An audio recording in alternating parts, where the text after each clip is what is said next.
19-year-old Melanie after her impressive battle for America's vote, she became the very first winner of the X Factor. Isn't that unbelievable? Well, I've got to tell you that I don't know if you watched X Factor, but I'm a huge Simon fan. Oh, you are a Simon Cowell fan. Huge Simon fan. Ah, yeah. Well, she certainly deserved to win. I thought she was going to win the whole time. Although I do believe Simon sent her home so he could rescue her, so he could be a hero. Yeah, but that's neither here nor there. Let's bring her out right now. You ready? Yeah, let's do it.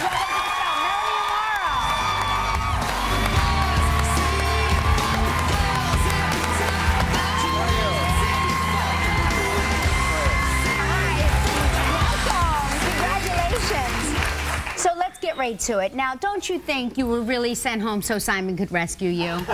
I think so. Yeah. He's manipulative that way. He is, you know, but he's really nice. I really love Simon. I really do. Yeah, well, of course, he gave you $5 million. What's not to love? But that's a huge prize. Is that the most money that's ever been awarded on TV? I think so. It is. It is it literally is. It's the biggest prize on television, yeah. Holy and so that's your take home, and you get a recording contract. Correct. On top of that. Yeah. Wow. Wait a minute. I've been in television for a decade, okay? I don't make $5 million a year. You and I need to switch places. That is unbelievable. Can you sing, Rob? No, horrible. Oh, okay. I'd love to sit next to Kelly all the time and do this. Exactly. Oh, my gosh. Exactly. But you also are shooting a Pepsi commercial for the Super Bowl. Correct. So that's really exciting. Yeah, I mean, I'm really excited about that, you know, because I heard what's going to be like the concept of the commercial. So it's going to be really nice. My first job ever, my first professional job ever, was a Super Bowl commercial for Coca-Cola. So we're rivals. Oh, okay. You and I are professional rivals. Yeah, I was 13. Is that true? Yeah, that's absolutely. It was the God. first commercial ever made for the Super Bowl. Wow. Yeah, so you kicked the whole thing off. I started this terrible, terrible trend. Wow. You should ask him for some advice. Yeah, I'll get some pointers back. Yeah. So take us through the whole process. I mean, did you audition for other singing shows? Because No. when I heard your voice, I was like, okay, where did she come from? No, I didn't audition for any other shows. I just, I had seen like American Idol, I had seen The Voice, and different like talent, you know, like competitions, but I never thought that any of them were for me. Then I like saw everything advertising on TV for the X Factor, and I was like, you know what, I'll give it a try. I went out and I tried for it. I didn't make it the first time, and I got a no. I went to my room and I was like, you know what, I give up. It's probably like the rest of these shows. And my mom kept pushing me. She kept on saying, you know, you really need to do it. You really need to go. So, but so many times these moms are delusional and wrong. So were you thinking, maybe my mom is delusional and wrong? I thought that. I was like, you know what, she's probably just saying that, you know, she's obligated to do that. So, but I went and I tried out and I made it. And I just said, you know what, I'm going to continue to push and like work really hard to try to win this. Then, you know, after going home, it was like, okay, see, I was right. You know, I shouldn't listen to my mother. It was like, ugh.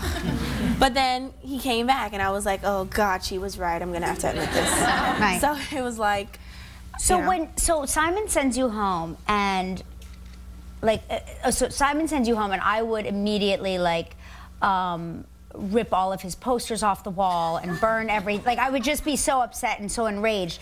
He calls you back, or he just shows up? He just shows up without any warning. Did you slam the door in his face? You know, no, my dad actually answered the door, and my dad's initial reaction was like, so, you know? Of course. But, and Simon told me he was really scared because he thought he was going to get punched in the face by my dad.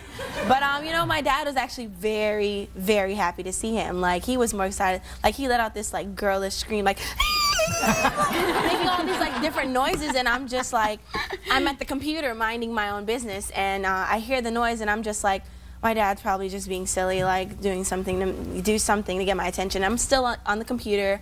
And all of a sudden, he just walks in. He's like, Melanie. And I just turn around, and I see Simon, like, standing in my house. And I'm like, what are you doing here? Like, are you here, like, rubbing in my face that you sent me home? Oh, my gosh. He's like, no, I actually came to ask you back at the show. And, like, we just stood there for 5 minutes, and I'm just staring at Simon, like... It's a stare down. It was like a marriage proposal. Smartest thing he ever did was he was to like, go so and what's get your you back. answer? Yeah, smartest thing. What's the best thing about going from being unknown to a celebrity? Is there a best part or a bad part about it? I think the best part is having all the support. You know, having so many people support you and, you know, show so much love because, you know, all your life, I think a lot of people look for a lot of love from people. And to get that from, like, so many people that support you and, you know, you're on Twitter and different places and it's like, we love you, we support you, and, you know, we're here for you. So that, for me, was, like, a really good part to see how many fans and supporters I have, and I truly appreciate them. It's really great. We're so happy for you, Melanie. You're outstanding. Can't wait to watch your career develop, and all the best to you. Congratulations. Hey, we're going to try TRX suspension training when we return. Melanie tomorrow, everybody. Tuesday on Live from the new film Contraband, actress Kate Beckinsale.